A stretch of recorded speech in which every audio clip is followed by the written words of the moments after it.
नमस्कार मित्रांनो, सुस्वागतम.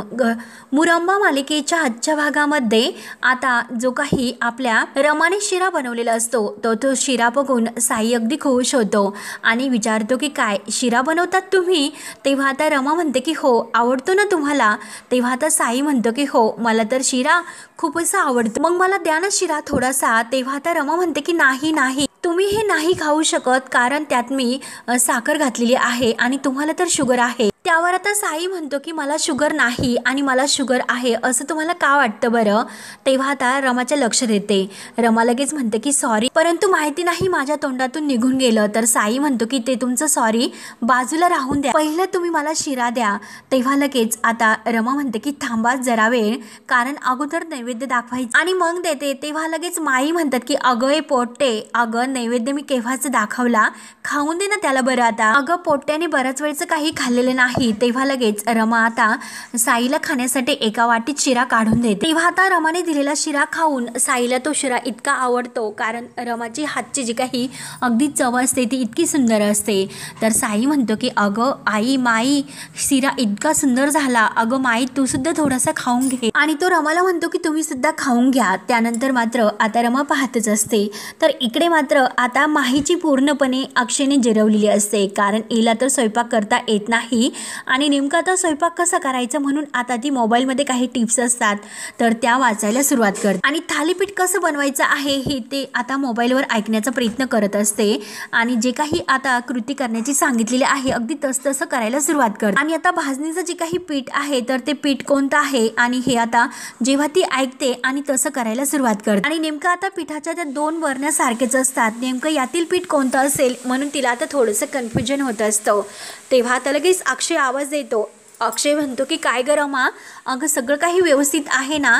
तेव्हा आता माहीला हो असं म्हणावं लागतं. तेव्हा आता त्या प्रत्येक बरण्यामध्ये जेव्हा पाहते हे तर सगळं काही पीठ अगदी सेम दिसतंय, मग नक्की हे भाजणीचं पीठ कोणतं असेल म्हणून आता तिला अगदी टेन्शन येते. त्यानंतर आता इकडे हे जे काही शशिकांत, पार्वती आजी, आनंद काका, सीमा, मयुरी हे एका रूममध्ये लपून हे सर्व पाहत असतात.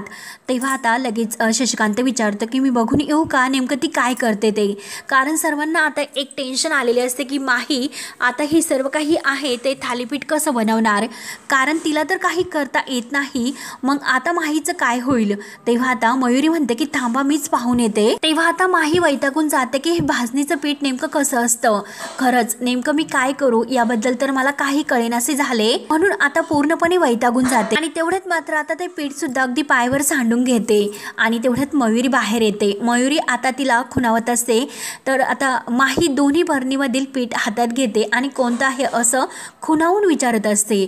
तर आता मयुरी तिला 2 नंबर असं सांगत असते, परंतु आता अक्षयचं लक्ष जाते. अक्षय लगेच मयुरीला पाहून म्हणतो की ताई. तेव्हा मयुरी लगेच म्हणते की अरे काही नाही, मला पाणी हवं होतं. तर अक्षय तिकडे बोट दाखवतो. तेव्हा मयुरी म्हणते की बरं जाऊन दे, मी आहे बॉटलमध्ये तेच पिते. तेव्हा वैतागून पुन्हा आता माहीला मयुरीला आतमध्ये यावं लागतं. मयुरी आतमध्ये येते आणि सर्वजण आता मयुरीला विचारतात की काय गं नेमकं तिचं काय सुरू आहे ते. तेव्हा आता मयुरी सांगते की मला खरंच तिचं आता काही बघवत नाही.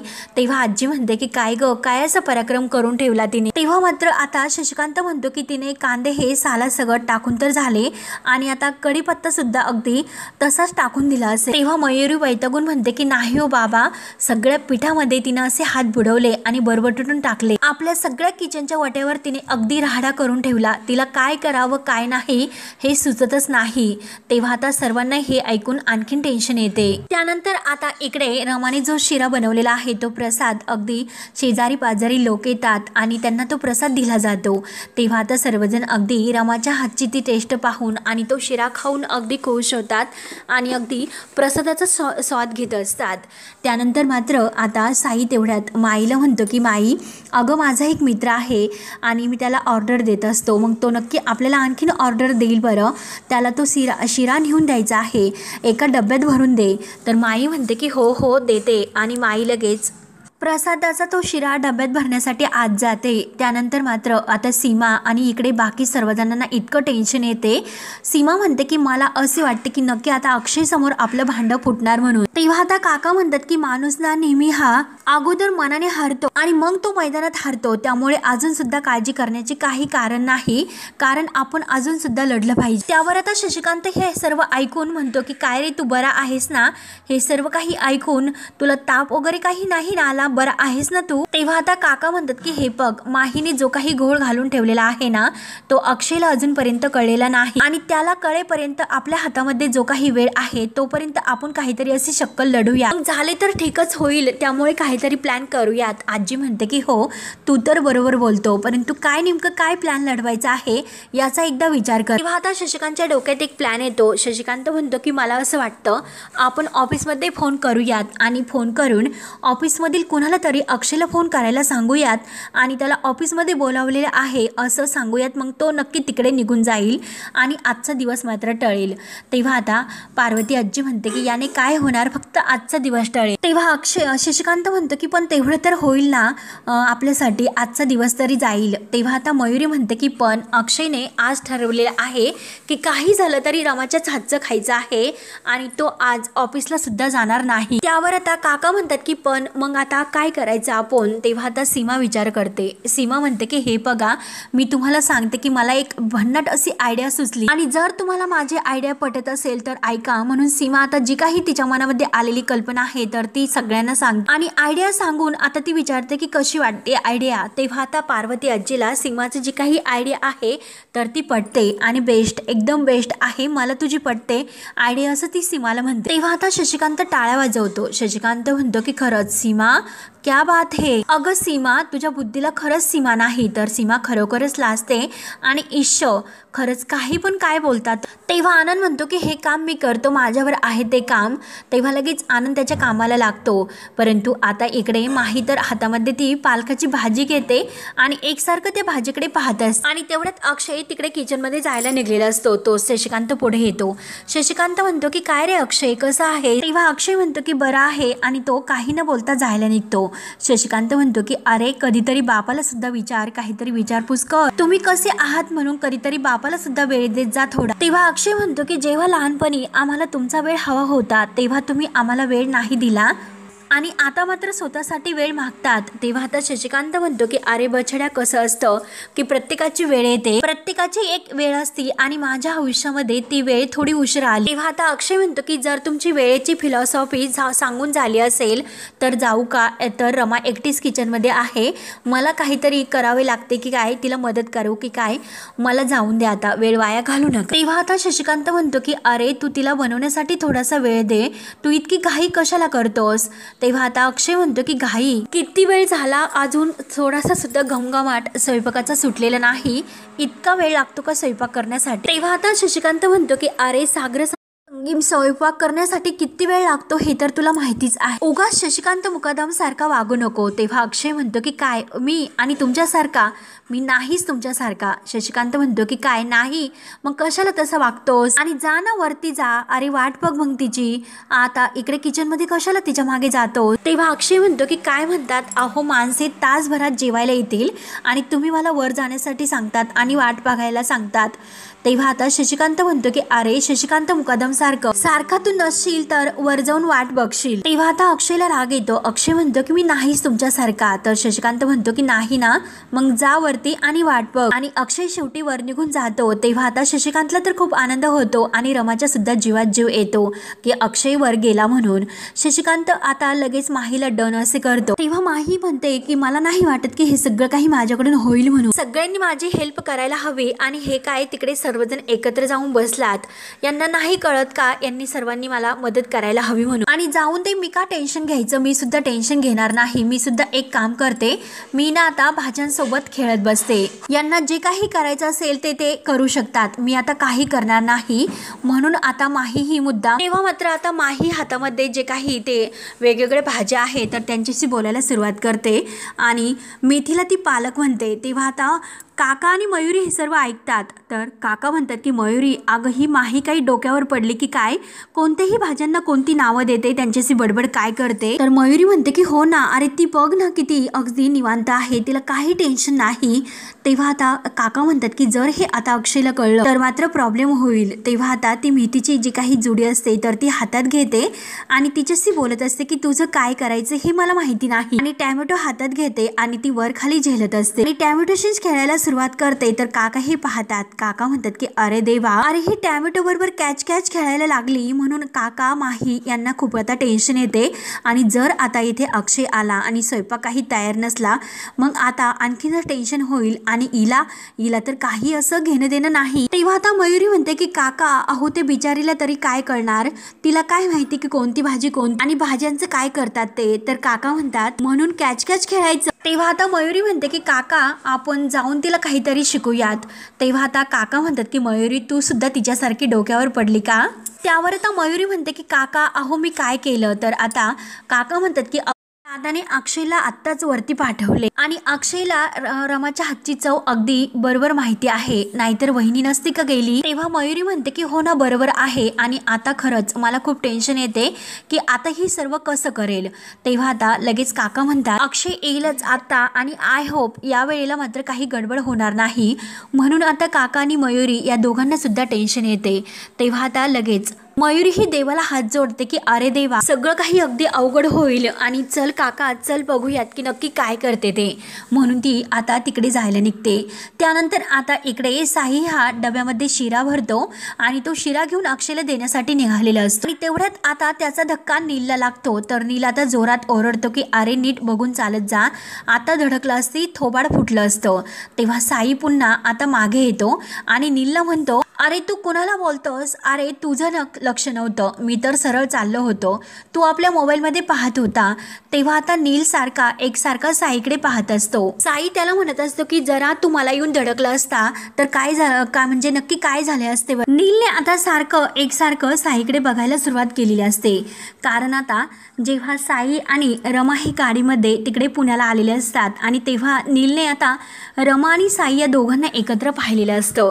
तेव्हा नीलला लगेच त्या सर्वाची आठवण होते आणि तो साईला एक्झॅक्टली ओळखतो। नील मुद्दा म्हणतो की सॉरी मी तुला कोणीतरी दुसरा समजलो आणि तू दुसराच कोणीतरी आहे म्हणून। तेव्हा साई म्हणतो की अरे भाऊ डोकं तर तुझं ठिकाण्यावर आहे ना, मी तुला काय विचारतो आणि तू दुसरंच काहीतरी बोलतो। तेव्हा नील आता मुद्दा म्हणतो की हो आहे। साई म्हणतो की अरे देवाने इतकं चांगलं तोंड तुला दिलं, मग नीट बोलावं ना रे माणसाने तरी। आणि हा साई त्याला लगेच आपल्या घरच्या पूजेचा जो काही शिरा आहे डब्यामध्ये आणलेला तो देतो, माझ्या घरच्या पूजेचा हा शिरा आहे थोडासा खाऊन घे। आणि आता साई त्याच्या हातामध्ये शिरा देतो। तेव्हा आता लगेच नील म्हणतो की अरे माझा सुद्धा कधीही देवावर विश्वास नव्हता, गेल्या काही दिवसापासून पण त्याच्या चमत्काराचा अनुभव मला आला म्हणून मी आता हा शिरा खातो। तेव्हा साई विचारतो की कसा वाटला? तेव्हा नील म्हणतो की अगदी मस्त झाला आणि कोणी बनवला? तेव्हा आता साई सांगतो की माझ्या होणाऱ्या बायकोने। तेव्हा नील म्हणतो की अरे मग तर तू छानच अशी ऐश करतो आणि मी तुला काय म्हणतो ऐक बरं, आणि ऍक्च्युली मी जेवणाचे कॉन्ट्रॅक्ट वगैरे काही घेतो आणि खरंच तुझी बायको सुंदर स्वयंपाक बनवते, म्हणजे वहिनी आणि शिरा खरंच खूप छान बनवला आणि तुझं कार्ड मला देऊन ठेव, मी तुला नंबर पाठवतो आणि जर काही तुला असं वाटलं तर नक्की तू माझ्याशी कॉन्टॅक्ट कर। तेव्हा साई म्हणतो की अरे खूप उशीर झाला, कारण कसं आहे की मी आता एकाला अगोदरच प्रॉमिस करून ठेवलेला, त्यालाच आता हा शिरा द्यायला मी चाललो होतो। तेव्हा आता नील विचारतो की अरे मग तू कुणाकडे चालला हा शिरा देण्यासाठी? साई म्हणतो की चल येतो। तेव्हा आता साई त्याला पुन्हा म्हणतो की अरे आत्ताच आपली भेट झाली आणि पहिल्याच भेटीमध्ये तू माझी अख्खी कुंडली काढतोस का? तेव्हा आता नील हसण्याचा प्रयत्न करतो आणि चल येतो असं बोलून आता साई निघून जातो।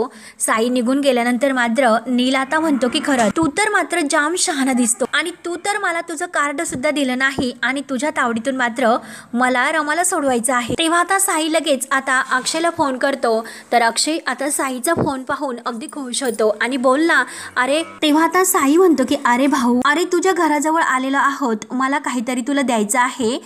तर लगेच अक्षय म्हणतो की अरे ये ना मग इकडे। तेव्हा आता साई म्हणतो की अरे तुझ्या घराजवळ काहीतरी कार्यक्रम सुरू आहेस ना? तेव्हा लगेच आता अक्षय विचारतो की म्हणजे तू येथे जवळच पोहोचला, अरे ये ना मग. आणि मी तुला म्हटलं होतं की माझ्या बायकोचा ऍक्सिडेंट झाला होता आणि ऍक्सिडेंट नंतर कुठलं असं कोणतंही गेट टुगेदर झालं नव्हतं, त्यामुळे असा हा घाट घातला. आणि त्यात म्हणजे माझ्या बायकोने स्वतः सर्व स्वयंपाक केला. अरे जाम अशी चव आहे तिच्या हाताला. आणि त्यानंतर आता साई सुद्धा म्हणतो की अरे भाऊ खरंच मला तर जाम असा आनंद होतोय, कारण माझ्या बायकोच्या हाताला सुद्धा जाम अशी चव आहे.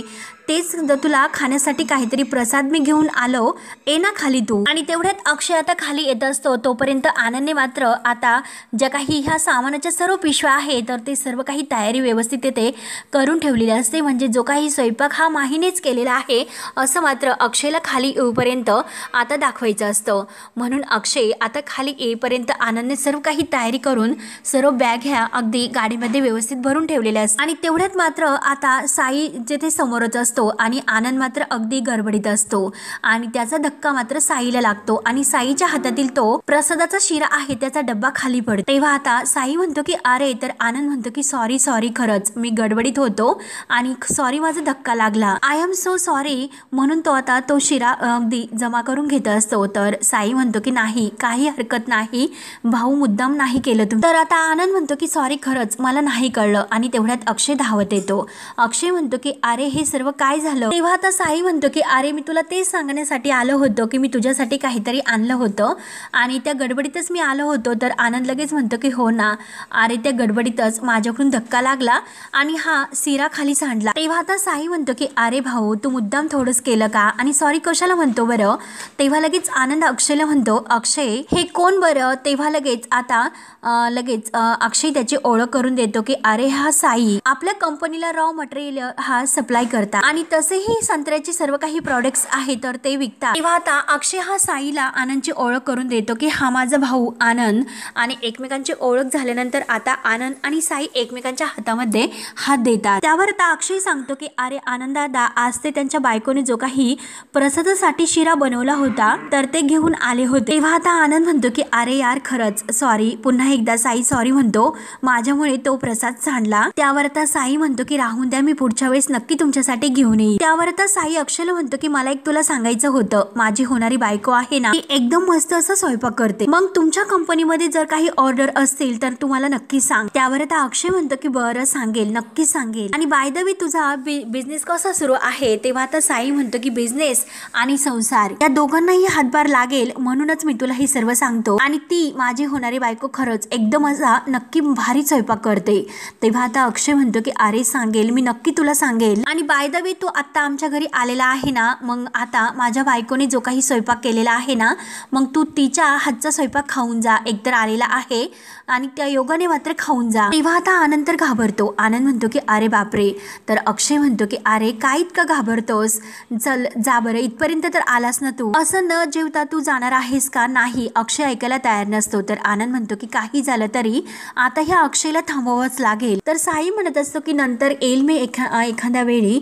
तर अक्षय म्हणतो की नाही, तू आता आलास ना, मग चल आतमध्ये चल. तेव्हा आता आनंद मुद्दा म्हणतो की अक्षय अरे ते बघ ना, अरे कंपनीतील सर्व काही जण आलेले आहेत, जरा तू त्यांच्याकडे जा आणि त्यांना एम्प्लॉई आहे त्यांना रिसीव कर जा बरं. मी आतमध्ये जातो आणि बघतो की काही तयार झाले की नाही, मी तुला नंतर आवाज देतो. तेव्हा आता लगेच अक्षय साईला म्हणतो की हो तिकडे नळ आहे, जा तू हात धुवून घे. म्हणून अक्षय आणि हे साई एकमेकांच्या मागे जातात. तेव्हा आता आनंद विचार करतो की देवा खरंच थँक गॉड. आणि हा स्टाफ सुद्धा अगदी एकदम करेक्ट अशा टायमिंगवर आला. त्यामुळे आनंद चल लवकर कामाला लाग, काही करून पार्सल मला काही झालं तरी माहीपर्यंत पोहोचवावे लागेल. त्यानंतर आता सीमा ही माहीजवळ किचन मध्ये येते. तर माही विचारते की काय झाले, अक्षयला कळले का, मग आता काय होणार, तुम्ही मला आता घराच्या बाहेर काढणार का. त्यावर आता सीमा म्हणते की नाही अगं माही तू ऐकून घे, का कोणी कशाला तुला घराच्या बाहेर काढेल, अगं असं काही होणार नाही कारण तू इतका छान स्वयंपाक केला ना.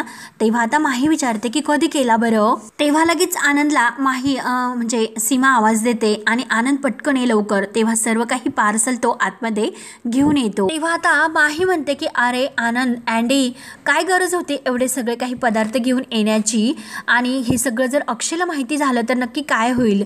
तेव्हा आता आनंद म्हणतो की हे सगळे काही पदार्थ आहे ना मी रमाच्या आईकडून बनवून आणले आणि सीमाला म्हणतो की आई तू सांग ना। तेव्हा आता सीमा म्हणते की हो रमाच्या हातची जी काही चव आहे ती फक्त तिच्या आईलाच येते, दोघींच्या हाताची चव एकदम सारखी आहे म्हणून आम्ही कावेरीकडून सगळं काही स्वयंपाक बनवून घेतला आणि हे बघ सगळं काही जेवण। तेव्हा आता माही लगेच खुश होते। तेव्हा आता लगेच सीमा म्हणते की हे जेवण आहे ना ते सर्व काही एका भांड्यामध्ये काढून घे आणि सर्वांना एकदम मजेत वाढ, ते पण अगदी बिनधास्त। परंतु त्या अगोदर मात्र हे सर्व काही आहे ना किचनवरील मटेरियल ते सर्व आपण आवरून घेऊया। तेव्हा आनंद आणि सीमा लगेच ते सर्व काही आवरायला घेतात। तेव्हा माही म्हणते की अँडी अरे सगळं काही व्यवस्थित नीट ठेव ओके।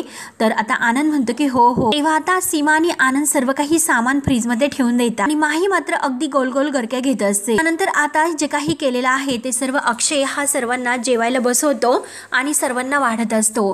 तेव्हा आता साई म्हणतो की अरे खरं तर मीच तुला काहीतरी खायला आणणार होतो आणि आज मात्र तूच मला जेवण करण्यासाठी सांगितले, परंतु माझी मात्र उधारी राहिलेली आहे तुझ्याकडे। तेव्हा आता अक्षय म्हणतो की डोंट वरी मी तुझी उधारी आहे तर ती नंतर वसूल करेन, परंतु आत्ता तू माझ्या बायकोच्या हातचं जेव आणि हे बघ तिने सुद्धा शिरा केलेला आहे, हे हा शिरा खाऊन बघ। तेव्हा आता साई जेव्हा तो शिरा खातो तर त्याची चव आपल्या शिऱ्यासारखीच त्याला वाटते। तेव्हा आता खाता खाता तो विचार करतो की माझ्या बायकोच्या हातची श्रद्धाची आणि ह्या शिरेची चव तर अगदी सेम सारखीच आहे, नक्की या दोघीमध्ये जर काही नातं तर नसेल ना, कारण श्रद्धा सुद्धा तर पुण्याचीच आहे। तेव्हा अक्षय एकटक त्याच्याकडे पाहत असतो आणि नक्की साई काय विचार करतो हे त्याला विचारायला लागतो। तर मित्रांनो हा भाग येथे संपतो।